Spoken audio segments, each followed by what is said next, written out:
সকল পায়খানা প্রস্রাবকে নিজের বুকে জড়িয়ে তার পরিষ্কার এবং শুকনো কাপড়টুকু আমার অঙ্গে জড়িয়ে তিনি ওই ভিজার মধ্যে সারাটা রাত্র থেকে আমাকে উন্নত করেছেন। অথচ অসুখে আক্রান্ত গৃহ মন্দিরে প্যারালাইজড পিতা তার সন্তান মানে ছেলেকে বলছেন, ও খোকা, আমার শরীরে খুব ব্যথা হচ্ছে, আমার জন্য একটা ব্যথার ওষুধ আনতে পারবি?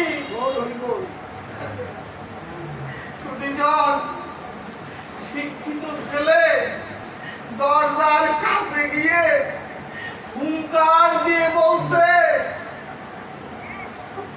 3 বেলা তো ঠিকই গেলতে পারো।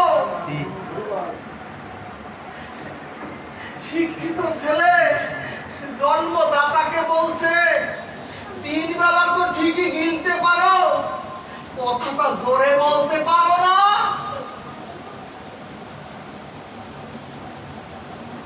ও মাগো, খোকার মুখে এই ধিক্কার শুনে বৃদ্ধ পিতা তার হৃদয়ে মনে মনে বলছেন,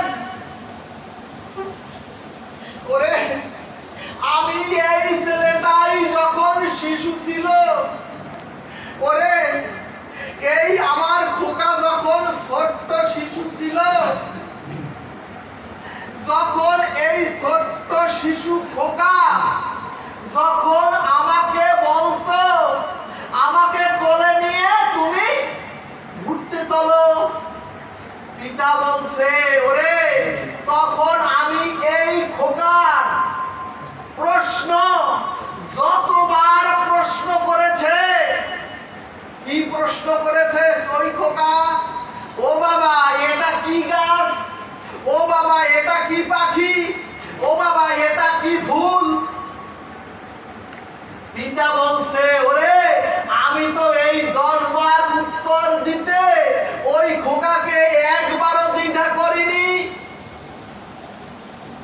পিতা বলছে, আমি তো আদর স্নেহ দিয়ে মিষ্টি করে ওই খোকাকে 10 বারই উত্তর দিয়েছি। পিতা বলছে, আমি তো একবারও বিরক্ত হইনি। অথচ এখন রোগগ্রস্ত পিতা, এখন রোগগ্রস্ত বৃদ্ধা জগৎ জননী মাতা যখন ক্ষীণ কণ্ঠে একটু জল চায়, ক্ষীণ কণ্ঠে যখন একটু অন্ন চায়, ক্ষীণ কণ্ঠে যখন বস্ত্র চায়, ক্ষীণ কণ্ঠে যখন একটু ঔষধ এনে দিতে বলে, তাতে সেই খোকাই আজ পিতাকে তিরস্কার করে। ভাগবত বলছে, ওগো, এই দয়া যদি না থাকে, তোমরা সংসারে সমাজে শান্তি পাবে কি করে? আর যদি মনে থাকে শুধু আমার মঙ্গল হোক আর শত্রু শেষ হোক, আর যদি মনে থাকে আমার মঙ্গল হোক আর প্রতিবেশী বা অন্যরা সব গোল্লায় যাক, অন্যরা সব ধ্বংস হোক, ভাগবত বলছে এগুলো হলো দয়াহীন, অল্প বুদ্ধি সম্পন্ন বোকা। সুধীজন, ভাগবত বলছে, আমরা যদি ভগবানের কাছে পৃথিবী সকলের মঙ্গল চাই, তাহলে আমাদের হৃদয় চিত্ত শুদ্ধ হবে। সুধীজন, ভক্ত রুহিদাস জুতা সেলাই করতেন আর মনে মনে নিরন্তর ভগবানের নাম করতেন, এবং সাধুগুরু বৈষ্ণবদের জুতা সেলাই করে ভক্ত রুহিদাস কোনো অর্থ নিতেন না। অর্থাৎ ভক্ত রুহিদাস মনে করতেন ওটাই হলো আমার কৃপা। ভক্ত রবিদাস মনে করতেন ওটাই হলো সাধু গুরু বৈষ্ণবের করুণা। আর দিনান্তে যতটুকু সঞ্চয় হতো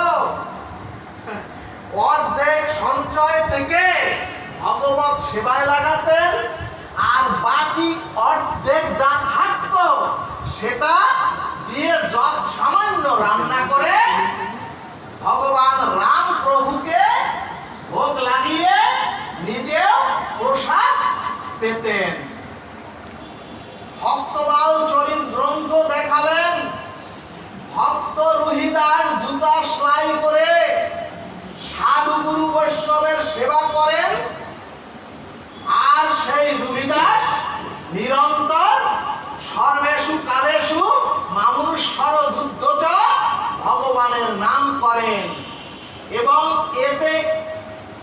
এবং এত কষ্ট দুর্দশার মধ্যেও নিয়মিত ভক্ত সেবা বৈষ্ণব সেবা তার গৃহ মন্দিরে নিরন্তর দিতেন। সুধীজন, এমন ভক্তি দেখে স্বয়ং ভগবান রামচন্দ্র নিজে মানুষের রূপ ধরে সাধুর বেশ ধরে ভক্ত রুহিদাসের কাছে আসলেন জুতা সেলাই আর পলিশের জন্য। এবং জুতা সেলাই আর পলিশের পরে যখন ভগবান রূপ সাধু কিছু অর্থ দিলেন, তখন ভক্ত রুহিদাস বললেন, আপনি তো সাধুগুরু ভক্ত, কাজেই আপনার চরণ ধুলি রূপ অর্থ দিলেই আমার সকল প্রাপ্তি হবে সরাসরি।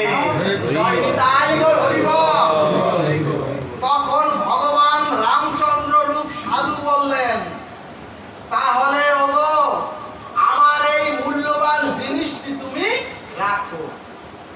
ভগবানের যদি নিরন্তর কেউ থাকে অনন্য চিন্তান্ত মাং যে জনা পর্যুপাসতে তেষাং ভক্তা যুক্তানাং যোগক্ষেমং বহাম্যহম।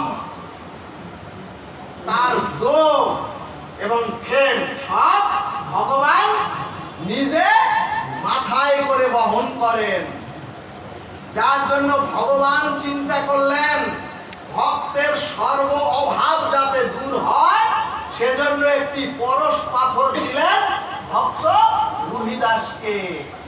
কিন্তু সুধীজন, ভক্ত রুহিদাস পরশ পাথরটি হাতে নিয়েই যখন জুতা সেলাইয়ের ওই লোহার দণ্ডের সাথে স্পর্শ করালেন, সাথে সাথে লোহার দণ্ডটি স্বর্ণে রূপান্তরিত হলো।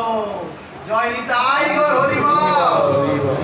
তখন ভক্ত রুহিদাস বললেন, ও সাধু, এটা তো আমাকে পরশ পাথর দিলে। ভক্ত রুহিদাস বললেন, ও সাধু বৈষ্ণব, কোন পরশ পাথরের লোভ দেখিয়ে আমাকে গোবিন্দ ভজন থেকে কোন পরশ পাথর রূপ অমূল্য সম্পদের লোভ দেখিয়ে আমাকে রাধা রানীর ভজন থেকে কেউ দূরে সরাতে পারবে না। আর তুমি এসেছো আমার ভজন উপাসনা কেড়ে নিতে। ভগবানকে বলছেন ভক্ত রুহিদাস, ভক্তগণ, এই ভাবটুকু এবং ভাবের উদ্দেশ্যটাই ভগবান গ্রহণ করেন। শুধু